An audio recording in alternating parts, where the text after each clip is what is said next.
Yo everybody, Robinson DUP. I'm quick and to the point lately.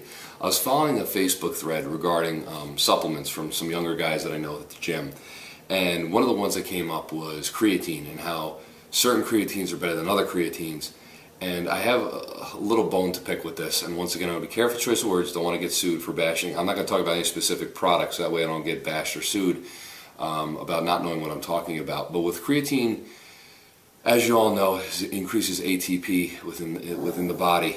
Hey, excuse me, miss. Sorry, my dog's being a little grumpy. It increases ATP.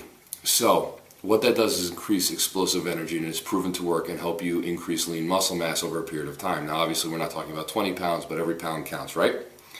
So, with creatine monohydrate especially, and I believe it's the king of all creatines, I don't care what anybody else says at this point, has plenty of scientific studies done and has years worth of evidence that has proven to work. And obviously we know with anything that's proven to work, they repackage it, rebrand it, say that it's something different, and then try to resell it to you for $40 to $50 when you get the same thing that actually works in bulk for like 10 bucks.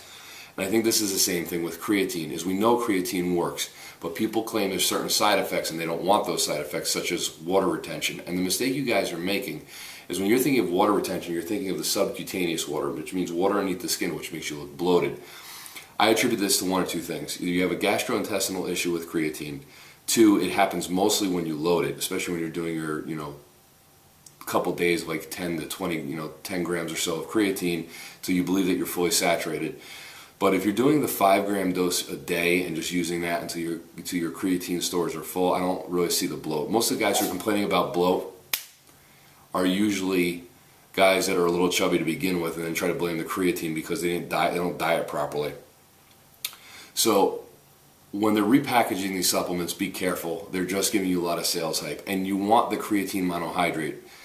Reason being is it brings water into the muscle cell. And when you have a hydrated cell, you're going to have more ability to pass nutrients in and out of the cell for your muscles to absorb when they're healing and trying to grow and do protein synthesis. If they're saying it doesn't give you the water retention, then once again, how your cell is doing what they're supposed to be doing. It's just common sense. And on top of that, I see these sales pitches of gets absorbed into the cell at 110%. That right there is a warning sign. Highest you can go is 100%, so how are you going 110?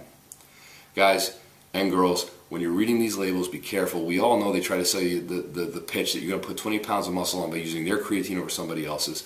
Creatine is once again a supplement that is assisting you. It is not going to put 20 pounds of muscle on you in a year.